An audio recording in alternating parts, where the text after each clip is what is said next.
말씀을 정리하도록 하겠습니다. 여호수아서 13장 15절에서 33절의 전체적인 내용은 요단 동편 지파들의 땅 분배입니다. 그래서 르우벤 지파와 갓 지파와 므낫세 반 지파의 기업들이 땅이 요단강 동편에서 어떻게 분배가 되었는지. 그런데 마지막은 뭐예요? 레위 지파는 하나님께서 기업이 되셨다. 이렇게 마무리 짓고 있습니다. 레위 지파들은 이제 땅이 다 분배되고 나서 레위 지파들은 사방으로 뿔뿔이 흩어졌습니다. 레위 지파들이 거주할 성읍들은 이스라엘 백성들이 사는 전 지역에마다 흩어졌어요. 그래서 그 중에 가장 대표적인 레위 지파들의 성읍이 뭐냐면 도피성입니다. 도피성은 뭐예요? 부지 중에 살인한 자들이 그 당시에는 누군가를 죽였으면 그 친척들이 반드시 복수를 해야 되는 고대에는 복수법이라는 게 있었어요. 가족 중에 한 사람이 죽으면 가족 전체의 명예가 훼손이 되기 때문에 이 명예를 회복하기 위해서 누군가가 복수를 해야 돼요. 근데 이것은 실수로 누군가를 죽여도 죽어야 되는 거야. 실수로 죽였어도 그 살인 미수, 사람을 죽인 것이기 때문에 이 당시 오늘날처럼 현대적인 형벌이 있었던 시대가 아니라 그냥 죽이면 누가 복수를 해야 되는 거예요. 그러니까 복수 당하면 그게 정의가 구현됐다는 거예요. 정의가 구현됐다는 말은 간단하게 얘기할게요. 복수를 했으면 정의가 원래 구현되는 거예요. 네, 복수를 하는 거예요. 누군가가 나에게 눈 한 짝을 잃게 하면 저 사람도 눈 한 짝을 잃게 만들어버린 것이 이 당시의 정의와 공의였어요. 그렇다면 그 당시 시대에 이런 도피성을 만들었다는 말은 뭐냐면 복수가 곧 정의는 아니다. 부지 중에 살인한 자는 자비가 필요한 존재들이기 때문에 도피성에 와서 살면 어떻게 돼요? 거기서 목숨을 부지할 수 있는 그게 도피성이죠. 물론 일부러 살인한 사람은 거기에 피하지 못해요. 그 사람들은 사형당해야 되고 그런 제도가 있었는데 어쨌든 레위 지파들 얘기가 나온 건 뭐냐면 레위 지파들이 요단강 동편에도 살았다는 거예요. 예, 동편에도 레위 지파들의 성읍이 있어서 거기에 같이 요단 동편 지파들과 같이 살았다. 레위 지파들이 뿔뿔이 흩어진 이유가 뭘까요? 여호와의 제사를 담당하기 위해서죠. 이스라엘 백성들의 신앙과 제사를 담당하기 위해서 있지 않았을까? 저는 그렇게 추측합니다. 그래서 말씀 전체적으로 이제 구조적으로 보면 15절부터 23절은 르우벤 지파의 기업이 어떻게 분배가 됐을까라고 나오는데 시온의 온 나라를 상속받았다라고 해요. 그러니까 요단강 동편은 사실 하나님께서 주신 기업이 원래는 아니었습니다. 근데 이스라엘 백성들이 이제 가나안을 정복하려고 이제 들어가려고 하는데 그럼 좀 길을 열어주던가 그래야 되는데 바산 왕 옥과 아모리 족속의 왕인 시온이 이 이스라엘 백성들이 가는 길을 막았어요. 그래서 이 사람들이 어떻게 돼요? 같이 진멸당했습니다. 같이 심판당했어요.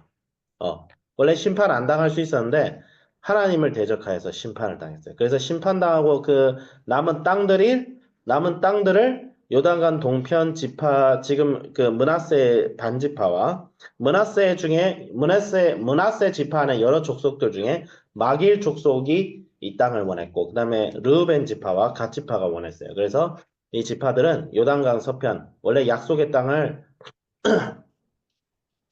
얻지 않고 대신 요단강 동편을 받겠습니다. 대신 우리 같은 다른 지파 형제들이 싸워서 땅을 다 얻기까지 우리 형제들이 가서 남자들이 다 이제 전쟁에 나가잖아요.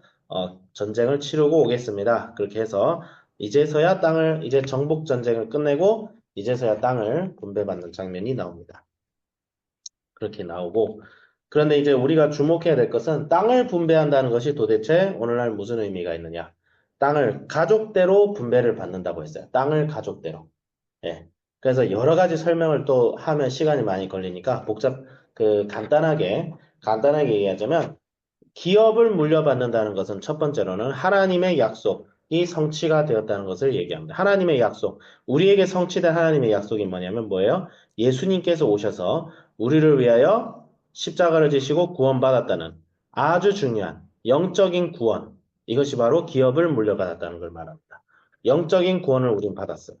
그러니까 우리가 예수님으로 인해 구원받아서 우리가 이제 이 세상에 속한 자가 아니라 어디에 속했어요? 하나님 나라에 속한 하나님의 백성, 천국의 시민이 되었다는 것을 말하죠. 사도 바울은 이것을 시민권으로 얘기했고 이스라엘 고대 구약에서는 이스라엘에 속한 자인가 아닌가로 봤어요. 이스라엘에 속했다 안 속했다를 뭐로 구별해요? 그 예표가 뭐야? 바로 할례야 할례. 할례가 뭐냐면 세례입니다. 세례. 예. 그래서 할례 받지 못한 자들이 여호와를 모욕한다 해서 다윗이 분개해서 골리앗을 짱돌로 이마박에다 팍 하고 박아서 죽여버리죠. 예. 그 당시 물맷돌은 총알하고 비슷한 파괴력을 지녔어요. 그렇기 때문에 다윗이 얼마나 실력이 있을까. 그래서 여러분도 다윗처럼 한손의 실력과 한손의 신앙을 갖춘 존재가 돼야 되겠죠. 어쨌든 중요한 것은 하나님께 속한 자. 우리는 그리스도의 보혈로 말미암아 하나님께 속한 자가 되었다. 그래서 기업을 물려받았다는 거의 가장 첫 번째 의미는 예수 그리스도의 구속을 받았다는 것을 말합니다. 그리고 두 번째는 뭐예요? 기업을 받았는데 이 기업엔 여전히 적들이 있어요. 이 루벤 지파들 요단 동편 서편인데 다 적들이 있어요. 실제로 뭐라고 있어요? 13장 이제 우리가 전에 배웠던 2절에 1절에 뭐라고 하지? 여호수아가 나이가 많아 늙으며 여호와께서 그에게 이르시되 너는 나이가 많아 늙었고 얻을 땅은 매우 많이 남아 있도다. 그리고 뭐라고 했어요? 이제 6절 후반부에 내가 그들을 이스라엘 자손 앞에서 쫓아내리니 너는 내가 명한 대로 그 땅을 이스라엘에게 분배하여 기업이 되게 하라. 그러니까 지금 이스라엘 백성들이 받은 기업들이 제가 어제도 얘기했지만 이미 아직 적들이 많은 땅이에요. 그러니까 예를 들어서 우리 이북에 북한이 있잖아요.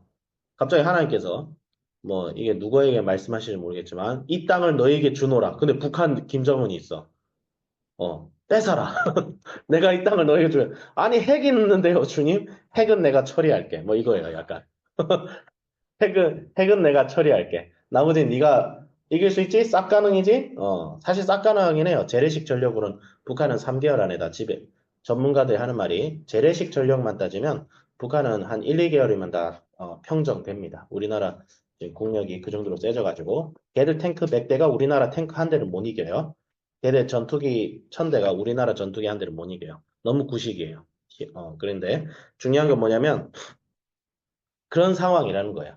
그러니까 이거는 뭐야? 우리가 구원받았지만 우리에겐 여전히 영적인 싸움이 남아있다는 거예요. 싸워야 된다는 거예요. 무엇을 위한 싸움? 예수님을 닮아가는 싸움, 예수님처럼 하나님의 자녀답게 살아가고자 하는 싸움이 있는 거예요.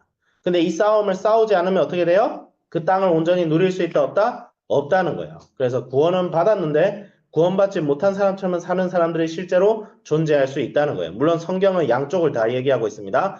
구원을 받았는데 구원받지 못한 사람처럼 사는 자들도 존재할 것이고 구원을 받지 않았는데 구원받은 사람이 그냥 행세하는 사람들도 있을 거라는 거죠. 그래서 행함이 없는 믿음은 죽은 믿음이다라는 얘기도 나오는 거예요. 이것은 우리가 판단해 봐야 돼요. 그 다음에 세 번째는 뭐가 있어요? 세 번째, 이 부분도 중요한데, 이것은 전통적인 우리 기독교, 특히 보수적인 성향의 교회들이 잘 강조하지 못하고 놓쳤던 부분이에요. 그 놓쳤다는 말은 뭐냐면, 지금은 어느 정도 인식이 있어요. 지금은 어느 정도 인식이 있어요. 그게 뭐냐면, 경제적인 면까지. 교회 구성원들의 경제적인 형편까지 교회는 책임져야 된다는 거예요. 예. 하나님께서는 우리가 저기 천국 가서는 잘 살고 이 땅에서는 거지같이 살라고 하신 적 한 번도 없어요. 한 번도 없습니다. 그러니까 고난을 받습니다. 이 세상에도 고난받고 손해보는 삶을 살게 될 거예요. 하지만 그와 함께 하나님께서 우리에게 주신 희락과 평안이 있는데 이것은 단순히 영적인 희락과 평안만이 아니라 육체적이고 경제적인 희락과 평안까지 주님께서는 약속하신 거예요. 이건 단순히 기복신앙을 얘기하지 않습니다. 기복신앙의 문제는 뭐냐면 하나님이 주시는 희락과 평안을 뭘로 바꾸냐면 돈으로 바꾼 거지. 그게 문제라는 거야. 돈으로 바꾸면 문제가 돼요. 근데 돈으로 되는 것이 아닙니다. 돈도 되겠죠. 돈도 되겠지만 하나님의 의지해 주시는 희락과 평안을 돈으로 환산해서는 안 돼요. 가족들끼리 삼겹살 파티를 한 것이 귀한 건데, 저기 옆집에는 오마카세 먹었다고 해가지고, 그럼 하나님께서 오마카세 안 주신 하나님이야? 그건 아니잖아요. 이미 가치가 있는 거잖아요. 그것 자체가. 돈으로 환산하면 안 된다는 거예요. 하지만 하나님께서 우리에게 주신 희락과 복을 거부하고 이 땅에서는 그냥 거지같이 살아도 어쩔 수 없다고 하는 것은 성경을 무시하는 발언입니다. 성경을 반쪽밖에 모르는 거예요.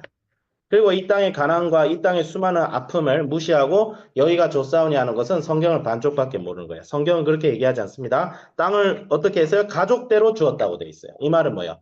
누구도 땅 없이 경제적으로 스스로 먹고 살 수 있는 길을 마련하지 않고 내버려 두는 일이 없었다는 거야.